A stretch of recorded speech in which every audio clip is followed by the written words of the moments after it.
My allergies have been crazy today. There are worse things in the world. And so we are live on YouTube, leveraging the power of people this in the world. This May 31st, the last day of May, my birthday month. Hey, but I'm gonna milk it for another, I'm gonna milk my one birthday on May 22nd all the way to like June 21st. So don't tell it. It's okay. My wife milks hers the whole month too, so you're okay. Hey, great people. No, not the whole month. Oh, well, she milks it the whole month. From the day.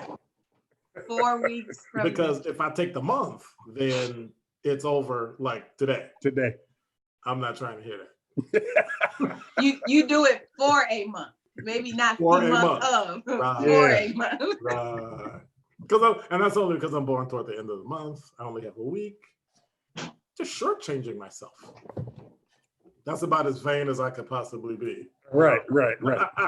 If you can get it, go ahead on and get it. So this week, first of all, welcome, Noleta, Franz, beautifully blended, and Nick Dillion.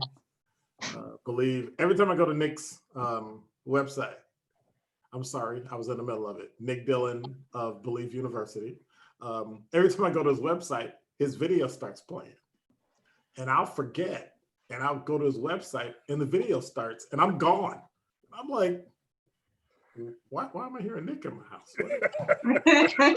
He's gone through this whole diatribe, and I find myself starting to listen to it. I'm like, okay, wait a minute, that's the tape. That's, because he gets so involved in making you believe that you could possibly do anything. I'm like, I need to sign up. So do that. If you're listening, if you're watching, you need to sign up. Check them both out. They're both on Facebook, Twitter, LinkedIn. Hopefully we'll see them dance on TikTok. Maybe not. I don't know. I'm working on that. I'm working on that. Absolutely not. Yeah, I've drawn the line in the sand on that one. But go ahead, Nick. Go ahead. There you go. You can't get okay. No. Right. So here's my thing. We were going to have a discussion this week on technology and growth and all that other fun stuff we were talking about. But I think it's important to acknowledge issues and things that are going on in the country. And from what I found out this morning, protests all over the world regarding the death of Mr. Floyd in Minneapolis, Minnesota. And so I wanted to pick your brain and ask questions and have some type of discourse on the future, the current situation with, I don't even know how to put it, diversity, inclusion, racism.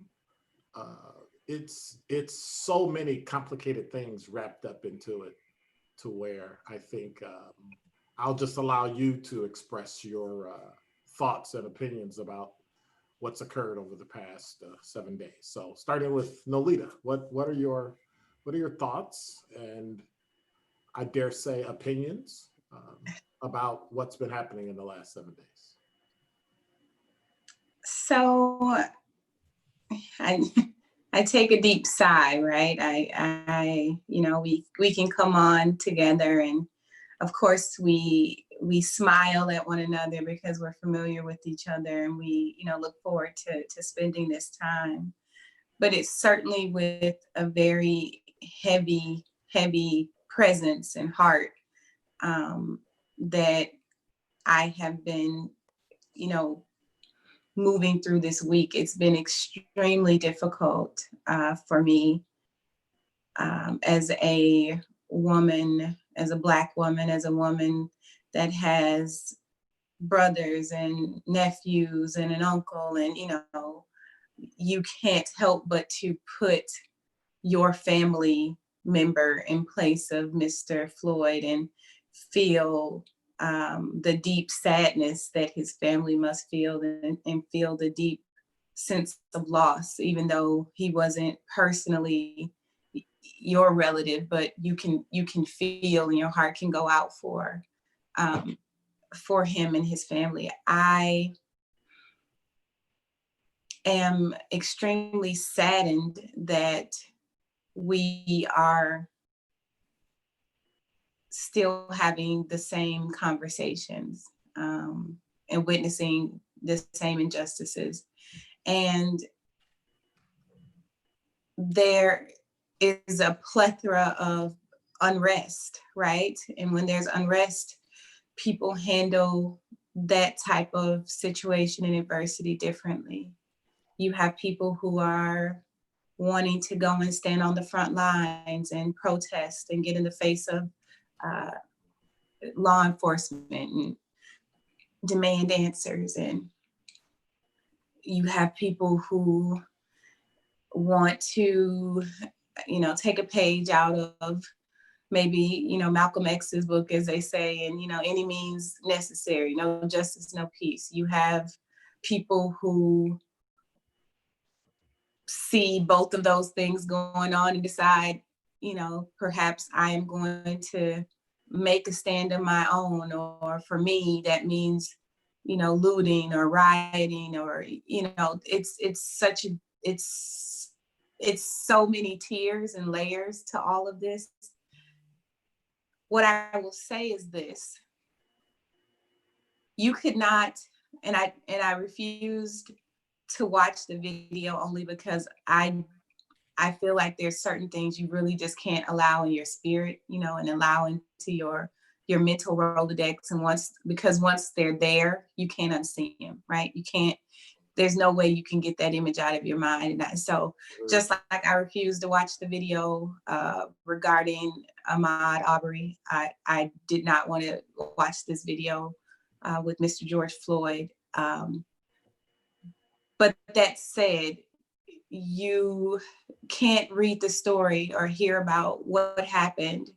And so not even just what happened with Mr. Floyd, but even the Central Park situation with Mr. Cooper, like all of these things were in succession this week. And so it's hard.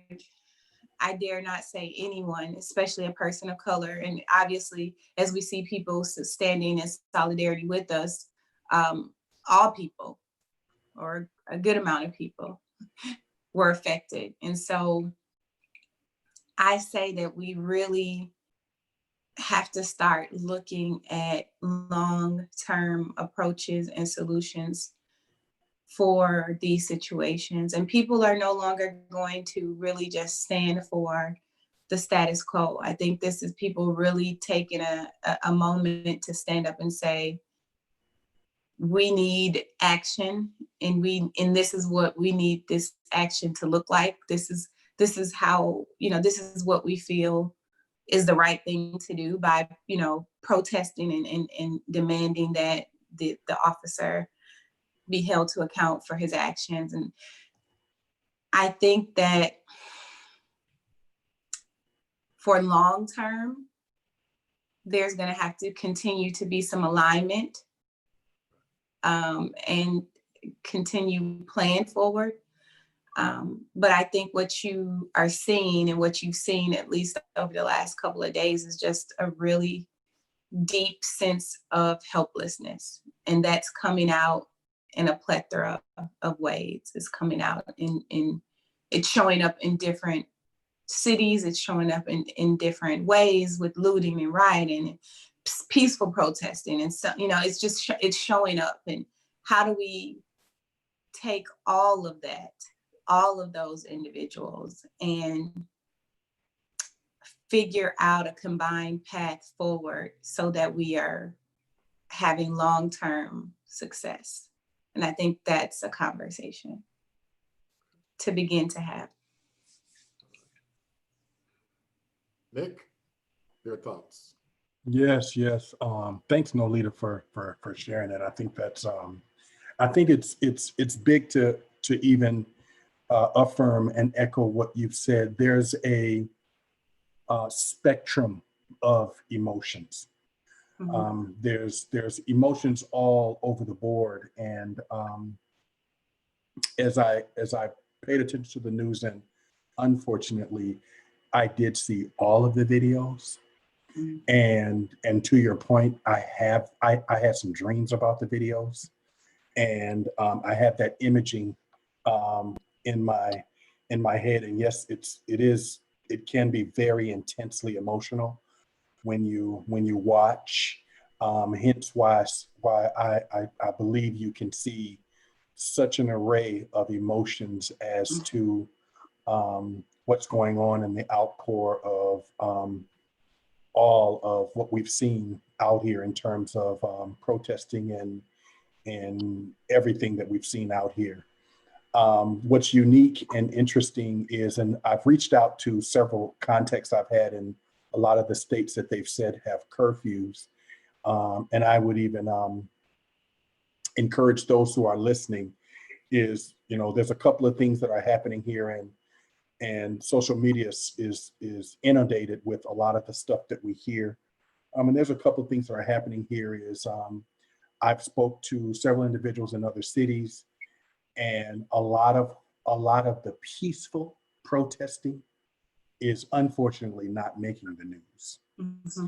And I think a lot of the negative part of what's happening is what's really getting that 24/7 news right now. Not that that's not impactful, because it is, but I'm told that there is a greater number of individuals who are protesting peacefully. And even in some cases, I've heard on the news now where they've talked about different type of kind of left-wing groups that are infiltrating these different cities and kind of kicking the stuff off. Yes. which further perpetuates what we see out there in the media, and it's in these times that my mind goes to, and I'm real big, and whenever there's crisis and stuff like this, I always go to how this can become such an opportunity, not only for us as individuals, as parents, as aunts, as uncles, as mothers, as grandparents, as colleagues and peers, to lead, to embrace, to support, to come together, to collaborate in unison.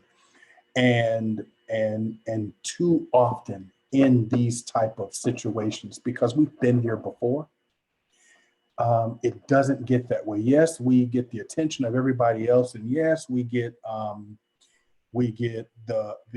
we got to do something, and the rah, we get all of that. But yet again, we're back here again.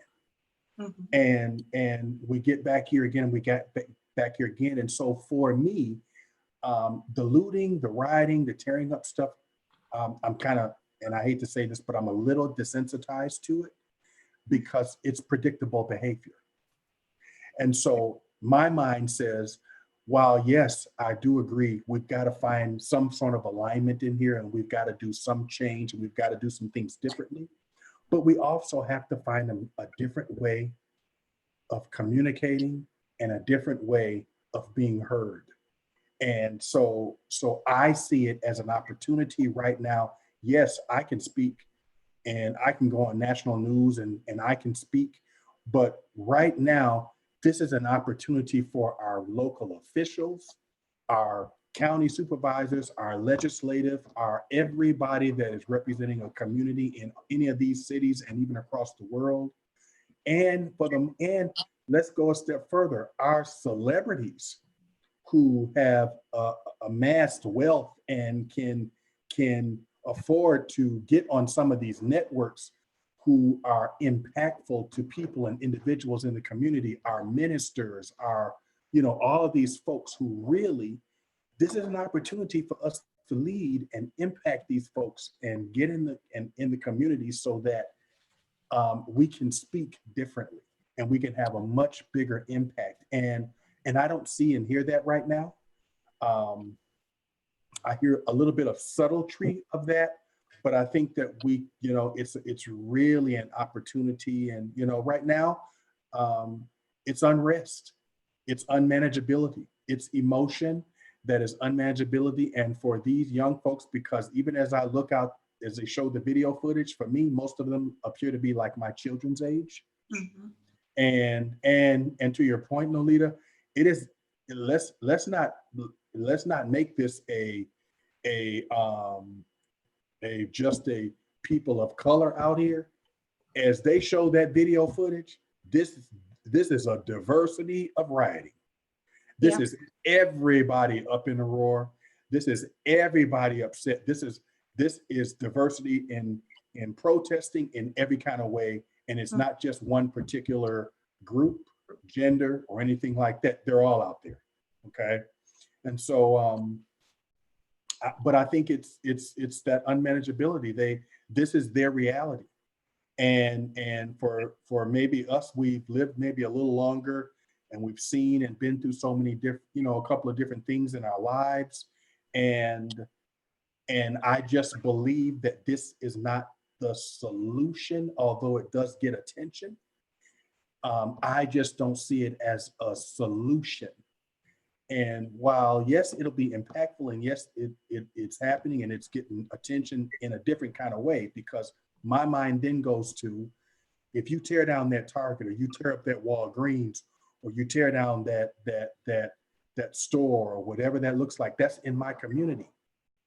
And then what happens is the community is not going to be so eager to come back and build that Target back where it was, that Walgreens back where it was. So then that sits boarded, and whatever else is toward sits boarded for a while, assuming they may or may not come back. And yes, if they're insured, they'll get their money, but we ain't guaranteeing they coming back or deciding to.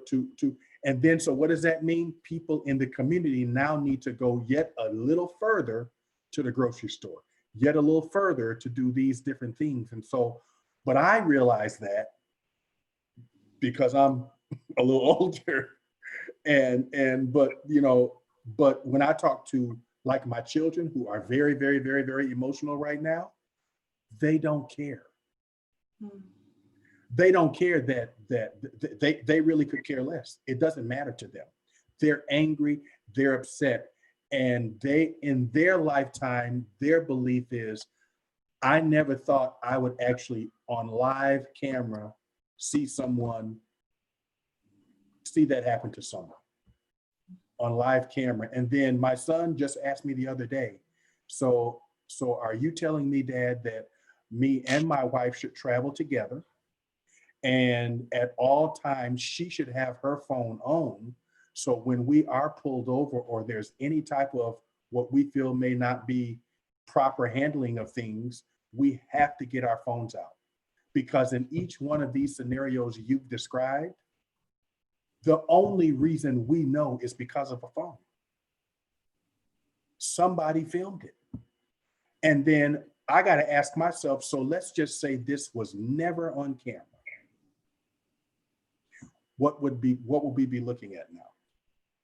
And then how many times has this happened and there was no camera? Certainly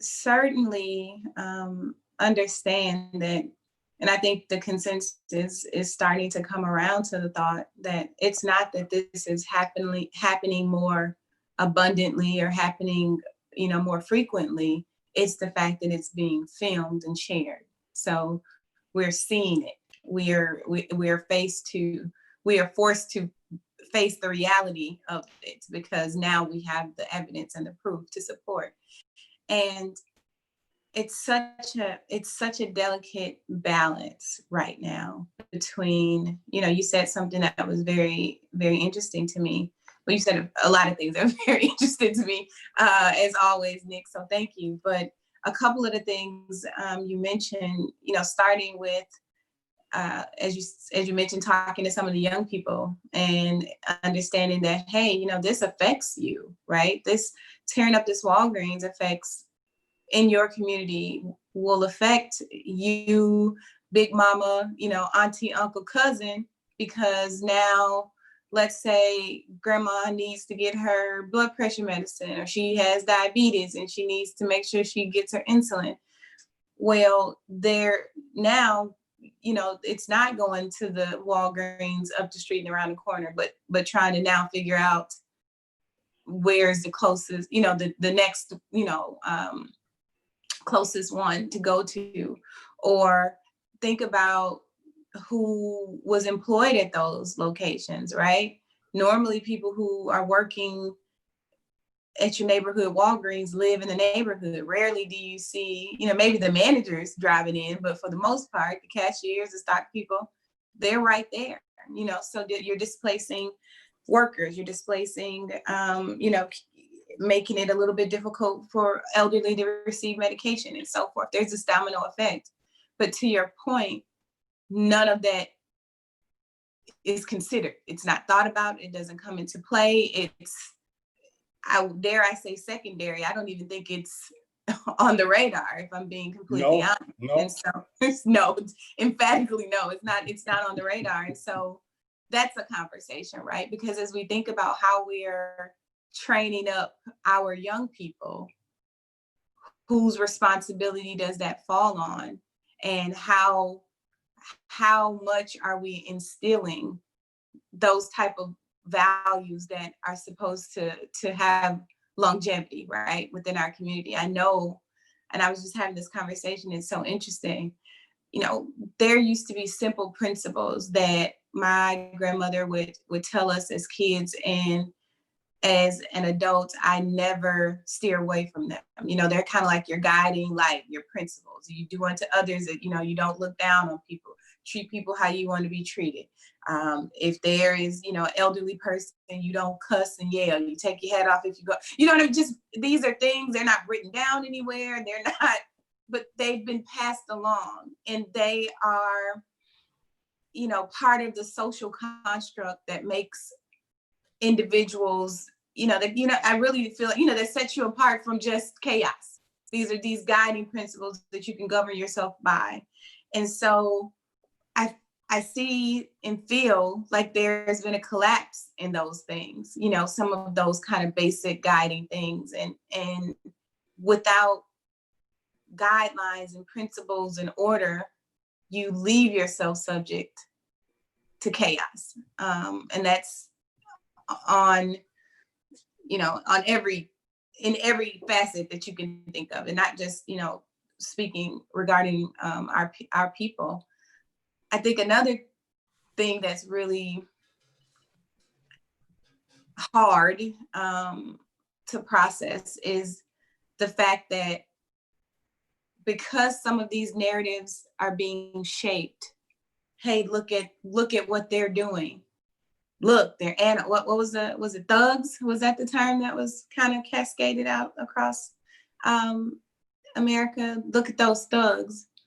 But as you said, Nick, there's been footage to show that there were people coming in to shape that narrative and busting out windows and doing the things to incite and stoke violence and stoke tension, so that the narrative can be presented that look at those people. And so that's another thing that we need to be able to take a step back and say, hey, understand that the expectation is that you're going to go and do this. Mm-hmm. So don't give them, or don't play into it. Don't then turn around and then be the thing that they're necessarily accusing you of. And so again, without those type of conversations, so to the reason why I said having an ability to come together and having one voice, and maybe it's a community leader, maybe it's a celebrity, I don't know, but someone to communicate and try to have a call to action to organize the movement is going to be imperative going forward.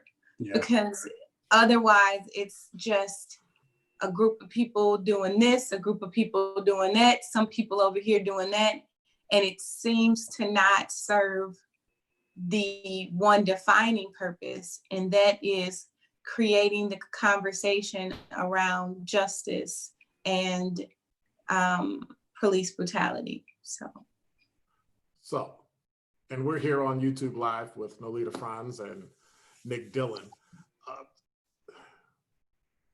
I'm seeing and hearing that needs to take place. But I think part of that is the fact that there's only one voice, but the problem is multifaceted. And so we need a multitude of voices. I think people should stay in their own, for lack of a better term, expert area, so that they can handle those things that need to be taken care of. If we need to deal with language, if we need to deal with English versus French, you have a person that speaks both languages, but they can come together and look at the things that are in common. And that's what I think is not happening at all. Everybody thinks they have the answer. And something Noleta said, I understand the one voice, but the one voice has to have all of the points of everyone, not just one way. And I think that's been happening over the years since the 60s, that we've always looked to one voice. And that's great, but we have a multi-layered issue. It's justice, it's racism, it's sexism, and all those things play a part when they come out in public. And so I think justice has to be handled a little different from racism. Justice, there's not a lot we can do with the Constitution. I've heard people say we need to change the Constitution, and that might be doable to an extent. But then when you change one part, you then change all the other things that have made us great and actually gave you the opportunity to actually protest. My fear is that we lose those things that have made us a great culture, a great race, those individual things, you know, the arts and the music and all those individual things that we do publicly, that if someone else decides, you know, Noleta, I think everybody's hair should be this color, we lose that individuality. And I think that it's important that we balance that justice, and that's great. We really need justice, but we need to understand those, even that is multi-layered, and we have to come in and be able to tell them and let the process go through, but also say, these are the things that we will not tolerate. And I think we're missing that. I think we missed coming in and saying, this is what we need. We complain a lot. I think pardon? No, I was going to say, sorry about that. I was going to say, I think the justice conversation doesn't necessarily start with justice, but it starts with accountability, right? Because justice is separate and apart. So, well, but accountability, commitment, all those things are inclusive of justice. So when you remove one, it's no longer just. Not removing it, starting with, like, where do you start? I understand. Yeah. Just where do you start? And so, well, there's a great place to start is the law. We need to understand the laws that are on the books in Minnesota. We need to understand the federal laws that go toward not just racial crimes, but actual homicide, you know, murder, and figure out what applies instead of doing the common sense justice. I think they should choose this. I think Nick should be charged with this because that's what I think, when in fact the law may not hold that up. That's that conversation. You have the conversation of, I'm almost afraid to think about the trial.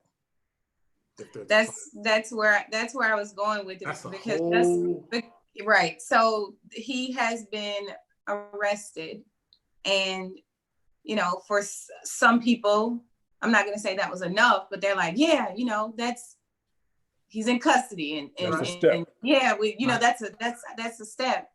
Understanding though, a lot of officers were arrested. There's been, if they went on trial, and then there was a whole nother, you know what I mean? That then led to. But those are very few. Different outcomes. Correct. Many law enforcement officers, and I think it was something you or Nick talked about the fact that I think it was Nick, about the phones, and that we've just, I think both of you even alluded to the fact that we've only just recorded it, but we can't make one or two extrapolate to 10,000. There are a lot of cops that went to jail for doing bad things. There are a lot of people that have testified against law enforcement and put them in jail where they belong because they were bad cops. I think the problem with that is that we don't see that. I think the problem with that is that we quietly, oh, well, they'll go to jail, we'll just pretend that we're quiet. And I think that needs to be addressed. That needs to be published. when, if you have a license in the let's say the state of Wisconsin, and you mess up, they publish your name. Say, hey, this person no longer has a license, and they did such and such, and they've been suspended for some. We don't do that. You have to almost ask, hey, was this person ever, suspended or fired or? And I think once we become, and I guess it goes to the accountability piece. Until we hold people accountable, but until we're transparent when we can be, I don't think a lot will change. I don't think people will build the trust in any public servant. If you work for City Hall, if you work for the fire department, the police, I think we lose that. And so what kind of solutions then from today? We're here today. We could talk about the past and go back to, 16, 17 something when the first slave came over, or we can look at what can we do? What's the solution for today? Well, what's interesting is, unfortunately, to speak to solution, we got to come from the history. So the reason you have the outcry of today, this is just one example. There's so many different examples. This is just one example in the community. There are corporate examples. There are educational examples. There are healthcare examples. There are all kinds of industry, business examples, housing examples. There's all of that. And so I think what happens is as you spoke of, we have this great, wonderful Constitution. And yes, as it's written, we're supposed to be equal and have collective, exactly uniform rights. But what I feel is there still is, because otherwise we wouldn't be where we are now. There still is a hidden agenda. There still is. Everyone doesn't operate. I won't say this is in every situation, but right. We still have far too much scenarios, situations in each and every one of those different industries and areas of life where the disparity continues to exist and be allowed.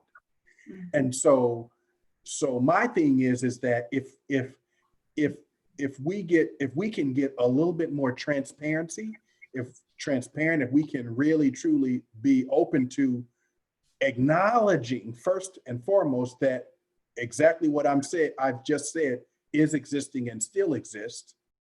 But unfortunately, since we can't control people, I don't know that there is ever going to be, I don't know that this will be resolved in my lifetime. It might look a little different for my kids when they get my age, right. But I don't know that this will be different in my lifetime. When I can talk to my mom and she says, wow, this reminds me of the 60s. I thought we were done with this. Right. I was having a conversation with someone the other day, and we talked about when people do things of that nature, when a law enforcement officer treats a citizen in that way, or you're in the corporate arena and you just don't quite seem to get that job. You don't quite seem to get promoted like everybody else. You don't quite seem to be ever qualified when you have more time, more experience, more age, more wisdom. Education. Educate. I didn't even bother with that and so is it race, or is it a human condition where I'm in the majority, so I'm going to take advantage of everything that I do? And I almost went, well, I think if you were in a majority, you would probably align yourself with certain things that were advantageous for you. But then I thought about it. When I see the two differences as it relates to race, it doesn't happen on the other side. I don't see other people not getting promoted and getting pushed aside.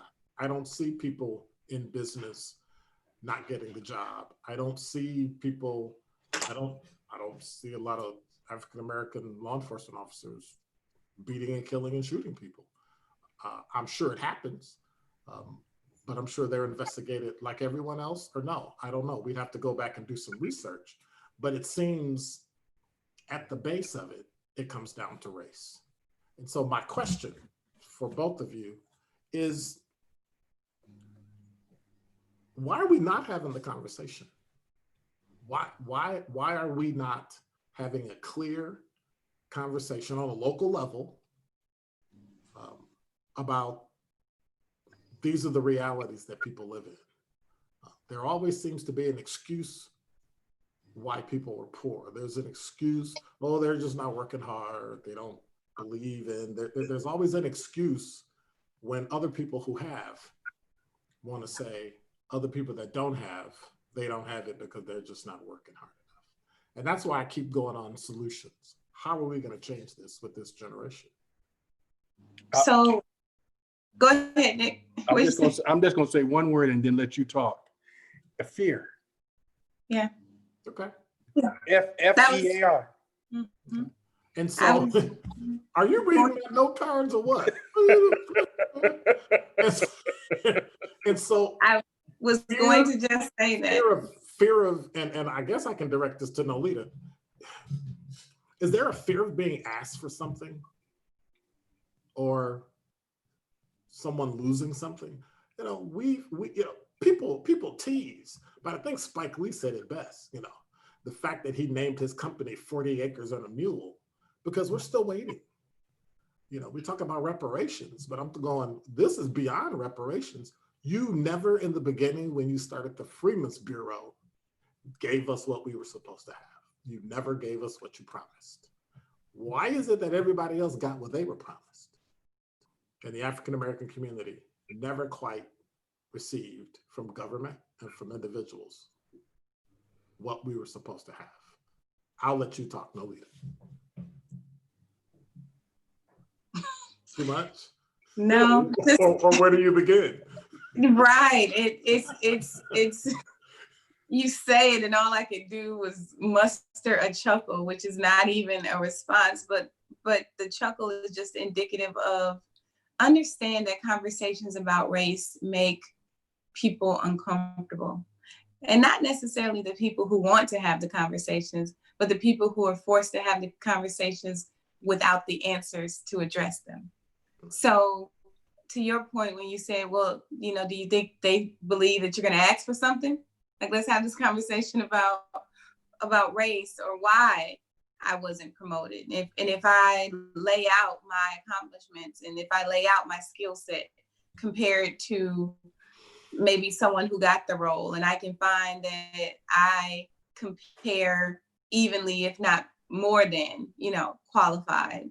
And so the only thing I have to go to is it something about me in a personal sense, right? Because it can't be my accomplishments, it can't be my education, it can't be my seniority, it can't be any of these things because they all line up, they all meet the mark. So what is it?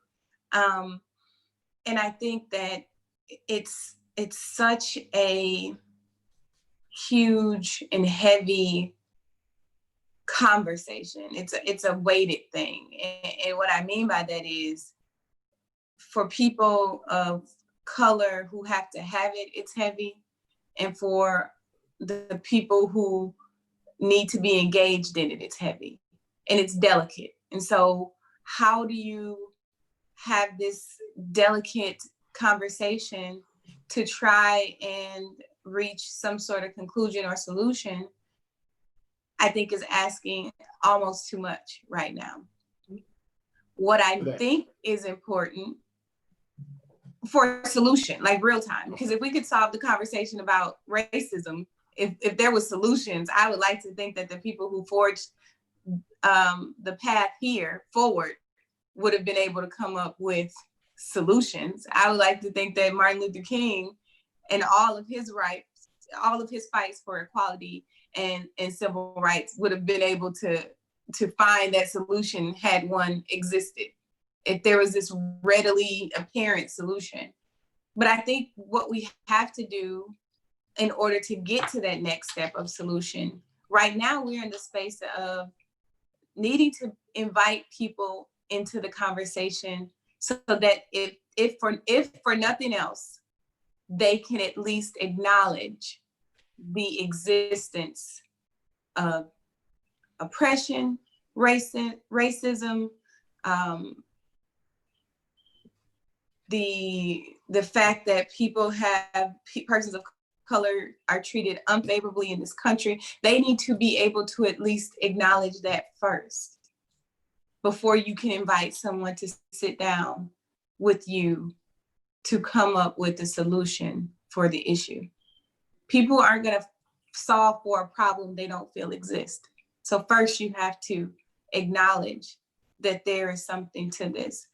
The nice thing about, and it was very pleasant to see this kind of time around, was there was a lot of individuals after this George Floyd video surfaced, specifically those in law enforcement and government, coming out and saying right away, this was murder, this was wrong. You know, they didn't mince words about it.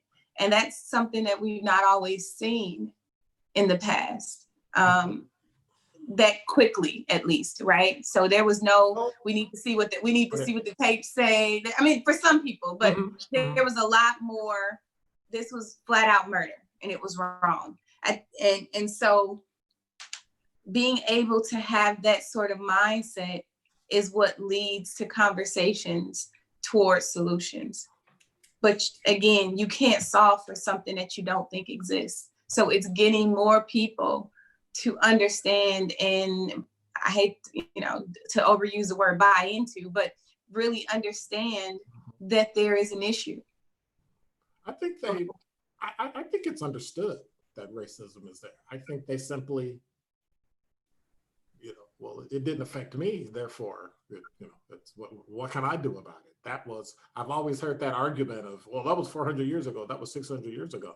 Yeah, but when you haven't changed anything in 600 years, we have an issue. There's a definite issue. I think when conservative and liberal and in the middle and Black and white and Hispanic, and like I saw this morning, London, England is complaining about George Floyd, I think it's time that we have that conversation. And so in the past, when law enforcement spoke up against something that was done in another city or somewhere, the media was never open to, well, we're not going to report that. We're just going to report because we don't like the cops either, or whatever, for whatever reason. But yet social media technology has now allowed those people to speak up and speak boldly. But it was so many people. And I think the beauty of what Noleta talked about was that the fact that every single person, when they saw it, paused. At some point, I know as a former law enforcement officer, you're trained even in what's called officer override, that when you see somebody and they're a little emotional and sometimes you need to step in and touch them and say, hey, let's go, stop, something needs to happen.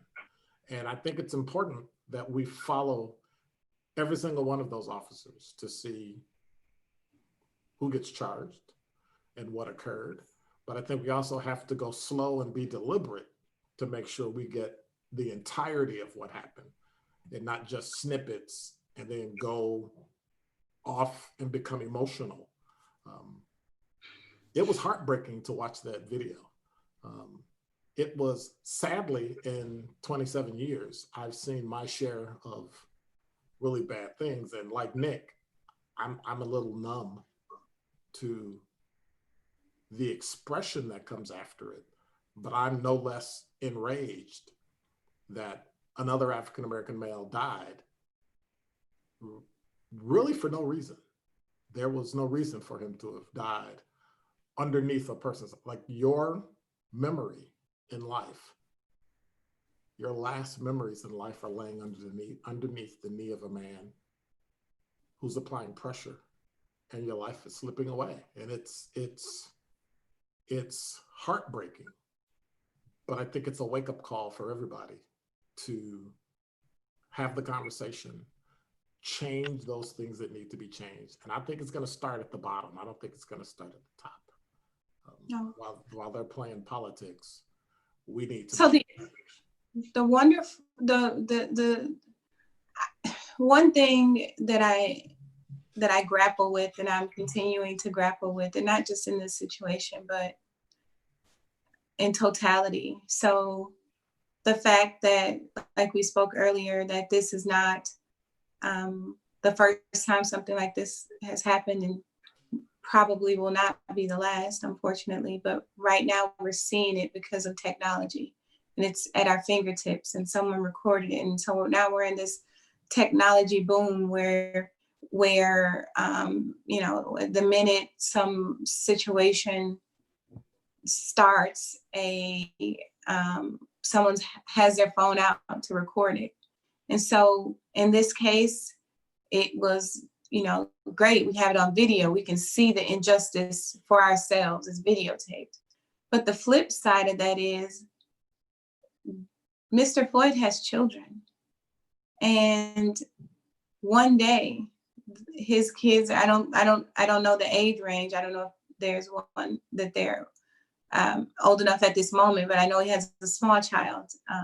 But at some point, they are going to be able to go out and see this vision of, and this video of their father's life being taken.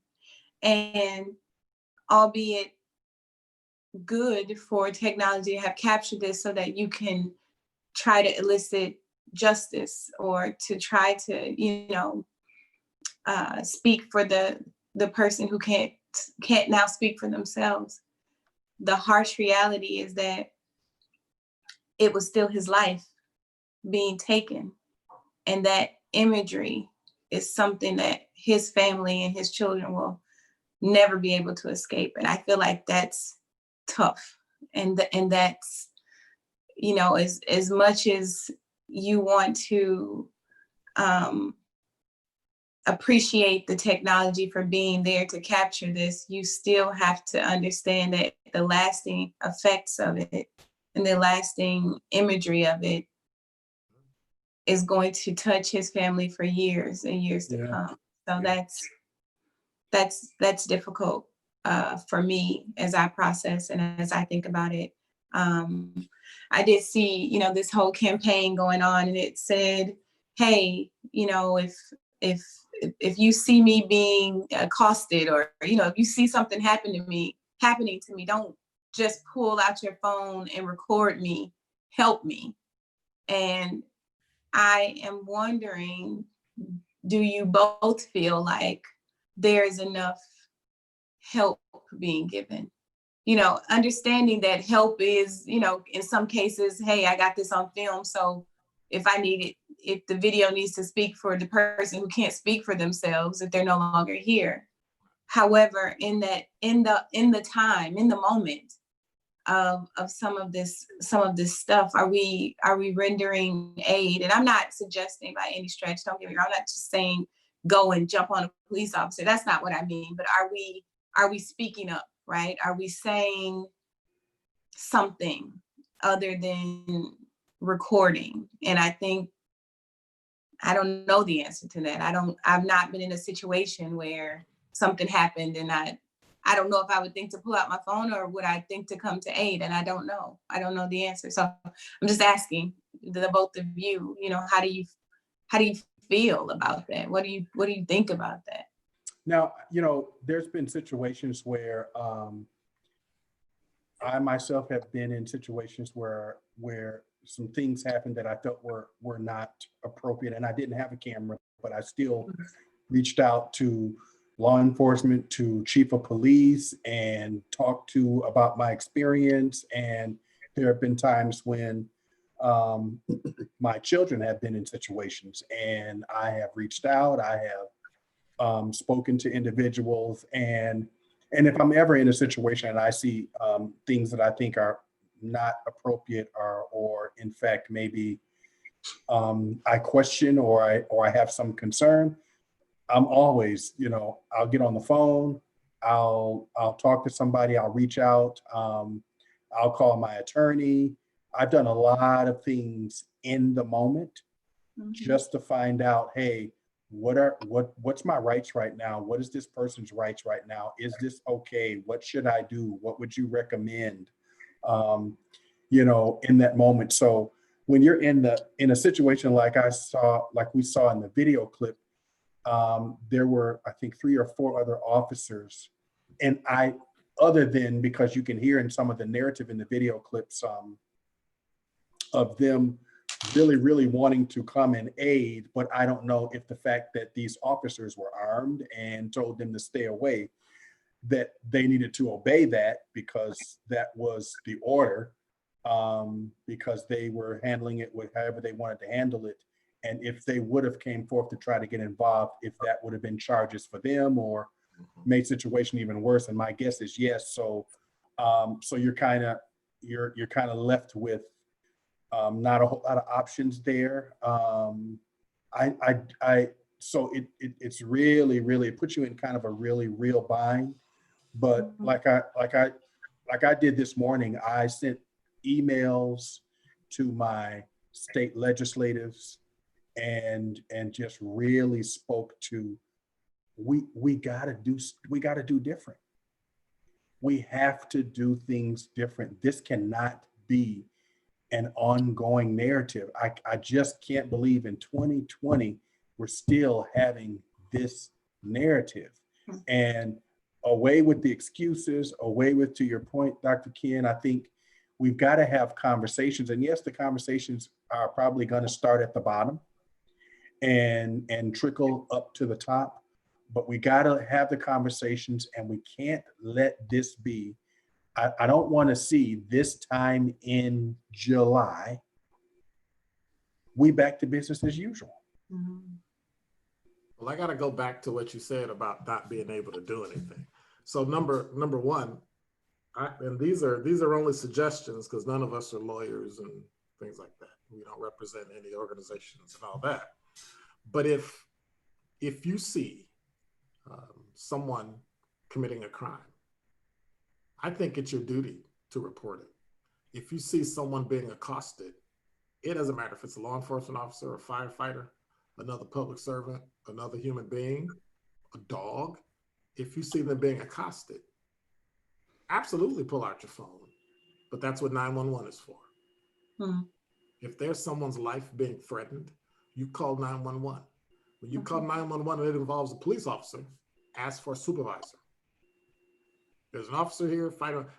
At the worst, they'll interpret it that the officer needs help and they're going to send more people and a supervisor will come. That should not preclude you from asking for a supervisor. That's one of the things that you could always do. They have to respond. In many states, by law, you have to respond. You requested a supervisor. Sometime in this conversation, I need to either talk to one on the phone or I need to have one there on the scene to speak to. That's good wisdom. That's good wisdom. I don't think everybody knows that. That's the and I appreciate you for saying it. And I think as we talk about education and as we talk about understanding your rights, understanding what you can do, this is going to be helpful to some people. So, aside from, I want to record it because, I don't know if this situation is going to go left right now. So I want to at least video, maybe that's what people are thinking, but also know that, hey, if I'm calling the police on the police, what do I need to say? How do I need to handle it? How do, what's the steps? And so this is going to help someone. It's helping me because I didn't know that. Yes, of course, of course. And again, that's why I was trying to make it clear. I'm not suggesting go and jump on top of a police officer because that's not going to get that. Now somebody's going to be recording you. So now it's 2 people whose life potentially are in danger versus the one. But what I will say is, for lack of a better, I think people don't know what else to do but record, right? And so, but then you have situations where it's not law officer involved, right? You have the Central Park situation where you witness, 2 people who are in disagreement with one another, and it seems like it's going to be something that is where a narrative is trying to be shaped in a negative way, and that's not what happened. So understanding that if for nothing else, you have a right to bear witness to the conversation. If you were there and you saw what happened and you can emphatically say, no, that's not it, that use your eyes, use your voice to speak up. There was a situation, of the delivery driver, and I feel like it was in DC, but I could be wrong, in a gated community where he was accosted by the, people in the community. He's trying to deliver some furniture. What are you doing here? And so, again, it's being recorded, but how do you aid for the viewers who are listening and wondering what's the best way to support someone or render aid, be of assistance, just trying to understand what to do and how to do it the right way. So I think this is. You bring up a valid, very, very, very good point. The Central Park scenario, I just want to talk, we only got a little bit of minutes left, but this was. I'm pretty sure we're going to run past for it. Okay. Yeah. But that Central Park situation, she called and this happens more than that Central Park scenario. Right. And she knew how to say it and what to say. Right. It was a performance. It became Absolutely. a performance. Yeah. Now there was something. I'm sorry. Go on. And so my mind goes to, so let's just say she does that. Those folks are on their way. So here's where my mind goes to. If those cops don't have no other information, they are in pursuit. And I don't know at that point, because of the information they got in distress, where's their psychological balance right now? I gotta argue that. Go ahead. No. And the only reason I do is because every law enforcement officer with any time on knows anything you get called to, 99.9% of the time, is something completely different. Okay, so that's good to know. So the training is to go in open-minded. First thing, officer safety first. Then, are the subjects we got called to, are they safe? Are they okay? Nobody's hurt or injured. After that, we're going to deal with, why are we here? But what we're not going to do is go, oh, she called, so it must be her. Do some do that? I'm sure people do that. We're all human. But most really good, and the majority of the 500,000 cops and firefighters in America are really good at their job. They'll show up and she's hysterical and he's standing there with a phone. And I can only speak for me, would go, I can see something's not right here. The fact that she's hysterical and he's standing there with a phone means he's got evidence on his phone. Partner's going to show up. You're going to separate the two people. You're going to get the story. Those two partners are going to come together. What do you have? Because instinct, God-given instinct is a wonderful thing. Just the fact of what you're looking at, something's not right. We as civilians tend to look at what's there. Cops tend to look at what's there and what's not there. Okay. What you don't say. Okay, now let me paint another picture for you. Okay. This is me. Mm-hmm. My office that I worked at was in Brookfield, 185th and Capitol. Okay. I went on a Saturday to the office. Okay. And I went on a Saturday to the office. And when you go in the office, you have a little key fob and you get in and you have to cut the alarm off. It's a silent alarm. I forgot to cut the alarm off. Right. So because I forgot to cut the alarm off, it sends a notification. You immediately became a burglar. Absolutely. Okay.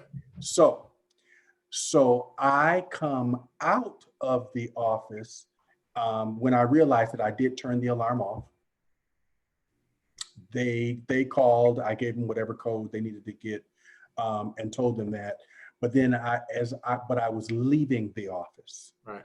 So when I left the office, by the time I left the office and came out of the office to the big parking lot, which no car in the parking lot, was just me.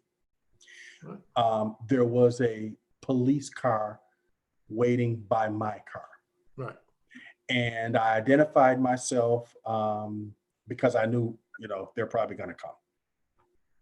And I said, sorry, set the alarm off. I forgot to set the alarm off. I apologize. And they said, what's your name? Do you have some identification on you? Which I did. What were you in there for? I told them that I worked there. And they said, how do we know? And I said, well, I got the key fob to get in. I can go back in and go to my desk and show you my business card. Or if you let me in my car, which they did not let me in the car, right. I can get my business card and show you my business card. I said, I can show you the key fob opens the door back and it's on my keychain. But if you don't believe that, that's okay. But while I'm talking, 4 other police cars came and blocked the entrance and the exit to the parking lot. Okay. And they all respectively got out of their cars while he's talking to me. And all I have on is a shirt, a t-shirt and shorts. I don't have anything other than the keys in my hand and my cell phone. And I said, or you can use your cell phone or your computer in your car and type in the corporation's website on the marquee and go under the staff, and you will see a big picture of me because I'm on the website. Okay. So I offered all these solutions. We're not interested in that. Okay. I said, okay, I don't know what to tell you. I set off the alarm. I cut the alarm off. I can go back in. The alarm's not on anymore. You can call the station. The alarm's not on anymore. But in order for them to let me go, I had to give them yet another number, which was to the CEO of the organization, who validated my name and that I worked there. Okay. And then once they verified I didn't have no warrants, I could go home. Okay. But everything I suggested, which would have given them the exact same solution, Right. was a big fat no. And now, what is your question to me? So that type of scenario for me is really difficult. But is there a question for me? So the question I would ask before you, I go on my diatribe. okay, before you go on your diatribe, do you tell me how, in handling that, did I do anything wrong, or would you suggest anything differently, or what that looks like for you? Do you want the politically correct answer, or do you want the reality answer, or Noleta's already shaking her head, or do you want the direct answer? You can give me both of them. I know the politically correct answer. The politically correct, the reality, and the direct answer is they did what they were supposed to do. You offering me a solution to fix something that I suspect you of doing weakens my position in terms of now you're really putting the thought in my head that you didn't do anything and you may have, right? Can I ask one quick question? I don't want to take you off your train of thought, but I have one point of clarity for the story, just so I can understand. Really quick, Nick, you said the only thing that they would do is call the CEO. Is that right? I gave them the number to the CEO. I was gonna say, did you give them the number to the CEO? I yes, gave you them did. the number. Now, also understand. How did they know that the number that you gave them was the CEO? Like, what made them trust the person that they talked to on the other end of the phone saying, yeah, he works for me, I'm the CEO? Like, what, did they go look up something in their computer to confirm that this was the CEO? You understand what I'm saying? Every business's information is at the police department. Every business, the name of the CEO, who opens it, maintenance, all that. So the fact that you have a license to do business in the city of Brookfield, all of your information is with the police department, just like the city of Milwaukee, just like the county of Milwaukee. Okay. So all that information, while it's public, some information because you have a license they have access to. Okay. All they're doing is verifying what they have. They're not necessarily saying, no, you're wrong, no, you're right. They're just verifying. So the more you talk and the more you give me, the more information I can go check.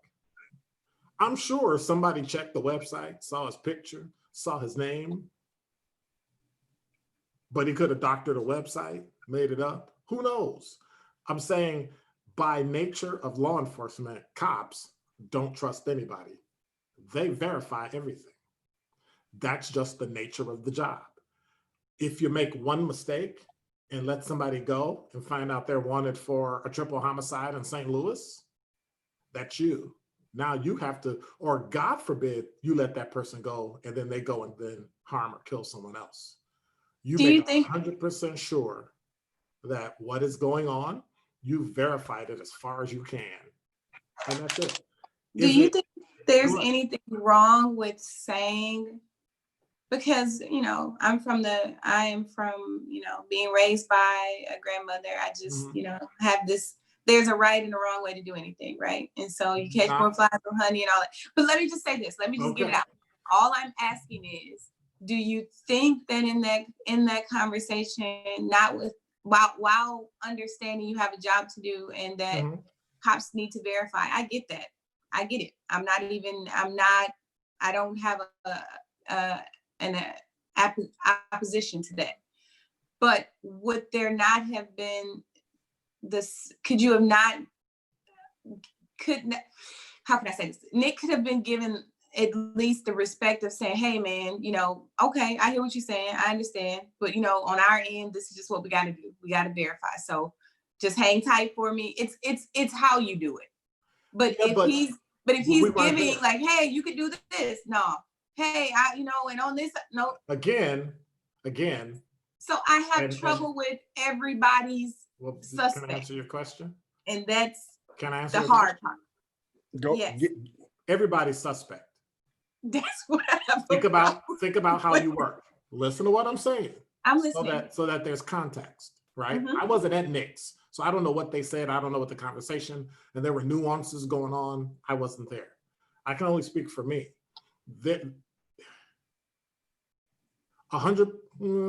99. I'll go with 90% of the people you deal with are good, law-abiding, good-natured people. Sadly, those aren't the people that call the police. Those aren't the instances that we go to. We go to the stuff that you don't want to go to. We deal with the people that you don't want to deal with. We do all the things that you don't want done, and you don't even want to see how it's done. You just want it taken care of. But then when we perceive something to be wrong, and I'm not talking about any of the shootings, that's a whole other, but we perceive somebody said something wrong, somebody looked at me wrong, we have to correct that. When in fact, what keeps me safe is keeping you at a distance. We're not friends. I need to make sure you're not, as you say, a bad person. Then we can loosen up and deal with everything. And that's just the nature of the job. We don't get called to birthday. I always tease people, we don't get called to birthday parties and backyard barbecues. Yes, you do. Once something jump off. That's right. You most definitely go to the backyard birthday party.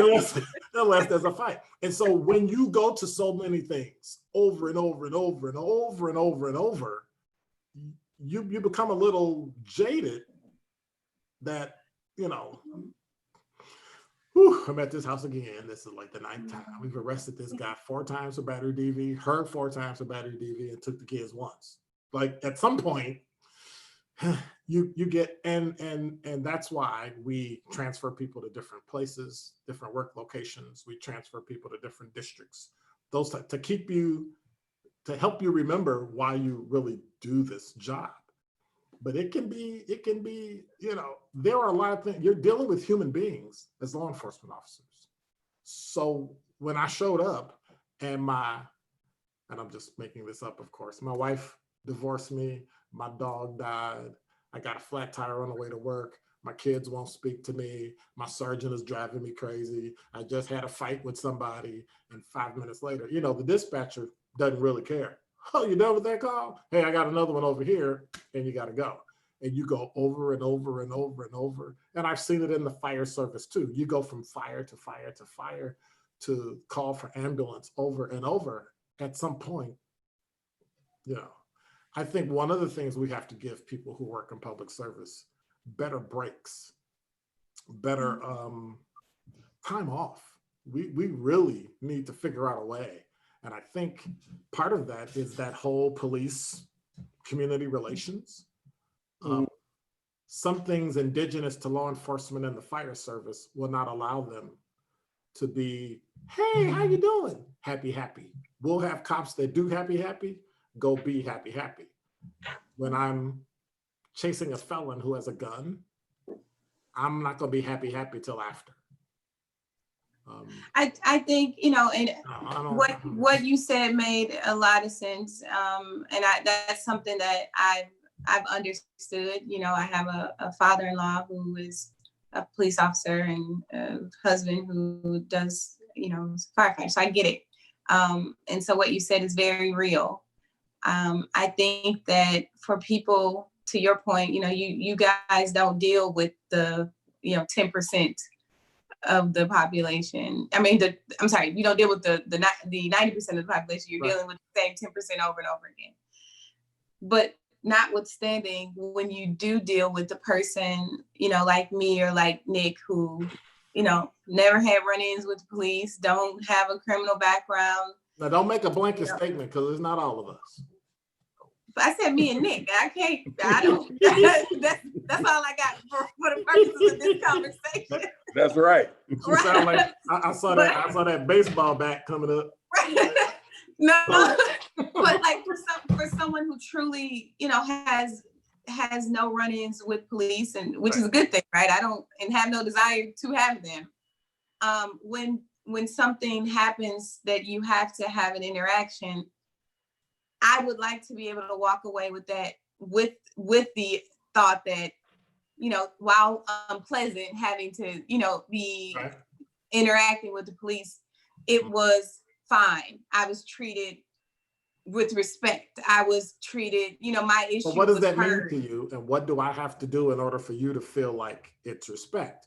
So because my house, if I have to do something that you want me to do. No, just, I feel like respect is not, you don't turn the flip and curtsy. It's not, I just mean, so our home was burglarized, and it was a very traumatic experience for me because I had not had anything like that happen before. And so the police came and they sent an officer or two officers, and one officer was extremely nice. I mean, he just like, hey, can you just get a list of what's missing? And, you know, we had been on an overnight trip. So when we came home the next day is when we, you know, found out that we'd been burglarized. But anyway, so I'm trying to, you're just in such an incensed place, even trying to look around you and determine every single thing that is gone. And so he's just like, you know what, you can get me a list later, you know, after you able to get some, you know, put some thought to it. And the other cop comes in and I'm saying like, yeah, I'm like, it was this and that, you know, and me and my husband were just having a general conversation. And he goes, man, that sounds like a lot of stuff. It's going to take me forever to write up that report. Or it's going to take me like, basically like, sorry that it's an inconvenience for you to have to write up to me, that was, you couldn't be more insensitive in that moment while I'm sitting here trying to process all of it. Like it was probably the wrong thing to say. I do not care how long it's But were you hypersensitive because of you were in that state? No, like I don't feel like me because I don't think she was probably no more hypersensitive than anybody else would be. but I'm straight. You don't count. I don't count. That's I'm offended. So it's okay No. for you to disrespect people. No, You just no. disrespected me. You I'm just hurt. pointed yourself out and was like, except for me. I'm Like crying. we I'm crying. know I'm the crying. nerves I'm of crying. steel over there. You would I'm not crying. be. I'm crying. I'm crying. You hurt my. But do you understand what I mean? Like in that moment, Sure, but to hear something I like don't this. know what's So when going I to be say insensitive to you. I don't know what you're going to take as off. I've said that before. Oh, it's going to take a lot to get this report done because that's a lot of stuff. It depends on how you take it. You're taking it that way. And I understand it, but I think we should always look for intent first. And I'm not saying you're wrong because you have that look on your face. But I cannot. You have to, no, let's do this for everybody. Yeah. I don't know. You have to know. use intent when a mistake is made. Otherwise, we would never forgive anyone. We would go around mad at the world. At some point, intent plays a huge part in how we speak to people. Could I say he was wrong? I wasn't there. If you felt he was insensitive, he was insensitive. But at some point, was it his intent? Probably not. He just made a dumb, offhanded remark that he should not have made. Sure. And I think when you're only interacting with someone, but for a moment, and perhaps our paths will never cross again. I think it's hard to have an intent conversation. Well, did he really mean this? Right. I think you have to be that's more. For you to do. I don't think it is because really? I feel like yeah. Okay. I really. So you're going to hold people to an impossible. Well, the thing. Well, you got to look at it this way. And I'm just arguing with Noleta too, but anyway. If a cop approaches me. The unspoken expectation is that I respect him. Yes. And the badge. Today, I don't know if that's true because nobody does. Right. Well, I get that. Okay. I get that.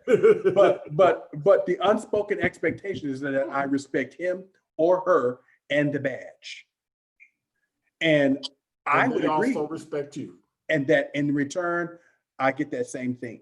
So if I'm feeling like, because I've had multiple scenarios when I've been stopped by the police, besides that time, another time, and they didn't have anything.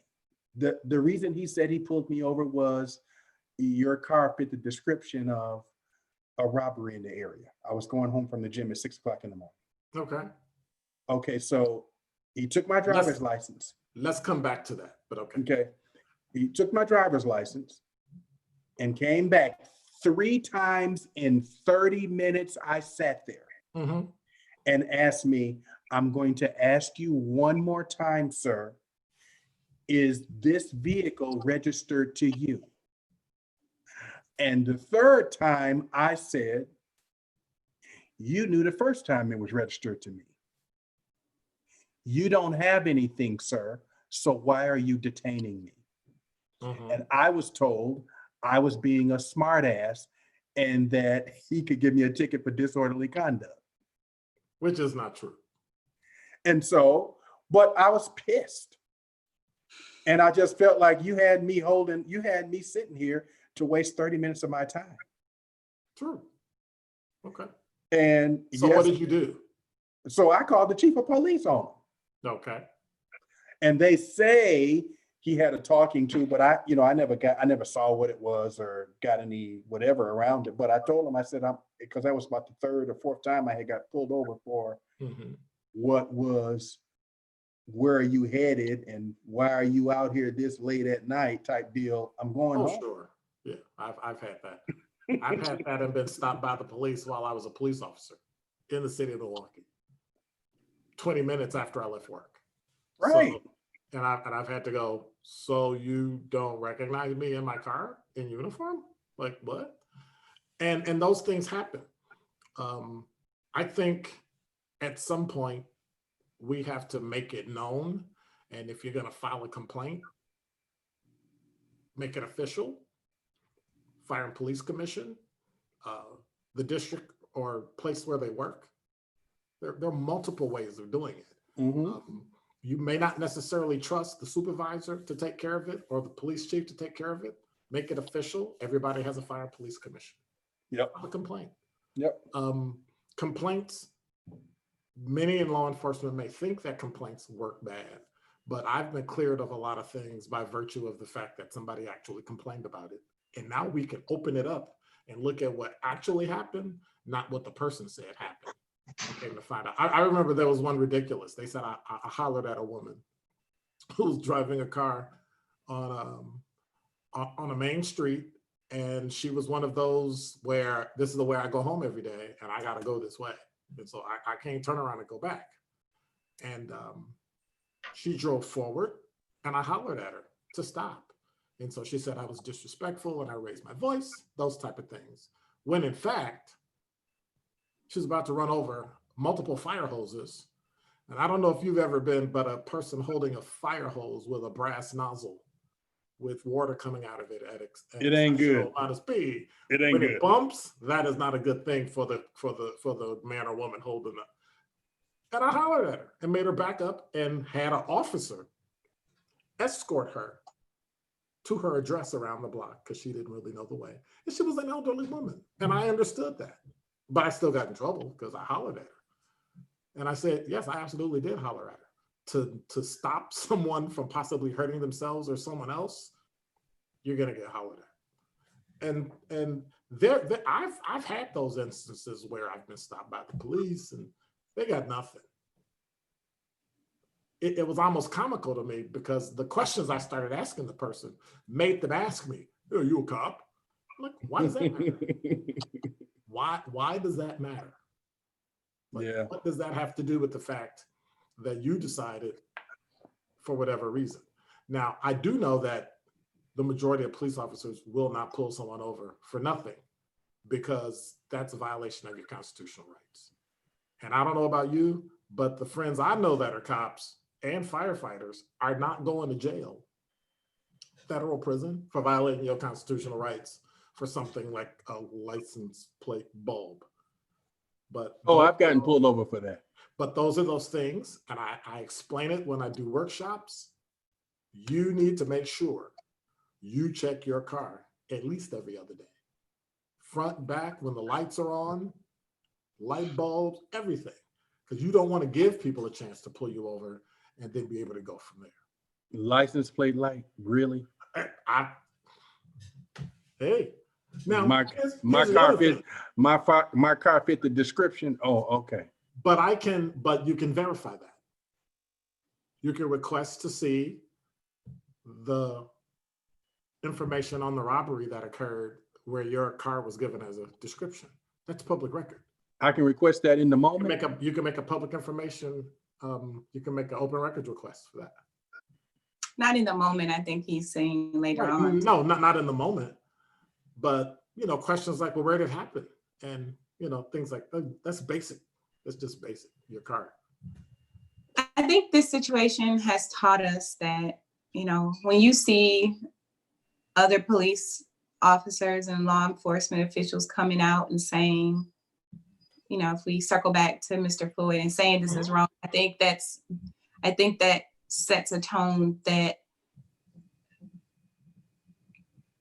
we already know to be true, but it's important to reiterate, not all cops are bad, right? Not all Black people are criminals. Not all white people are racist. We can't make these emphatic all statements. So we understand that, but we will say that for the ones that are bad, it gives this negative, the negative impact of that is felt. We can say for the people who are racist, it definitely impacts, feelings of persons of color. We can say that, the one bad apple spoils the bunch thing, you say that, but it's true. It really is true. And so I think what we have to recognize as we move forward in this, and as we continue to have these conversations, and Nick, to your point, you don't want to see, July 5th down the road and all of this is a distant memory, but what we have to do is make sure that we're having the conversations at the legislative level.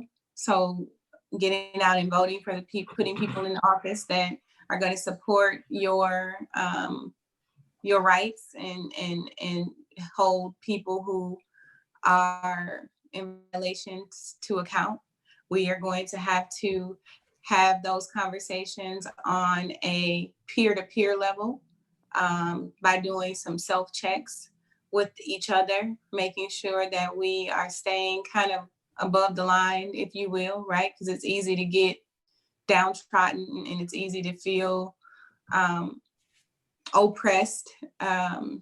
Just there is systematic oppression in this country, but what are we going to do about it? How are we going to overcome it? And as we continue to have those conversations, we need to start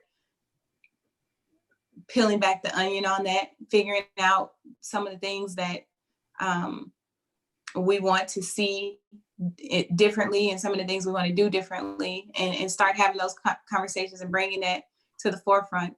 I think we also have to make sure that as just people, we are not becoming mentally desensitized by all of this imagery, because it will eventually manifest.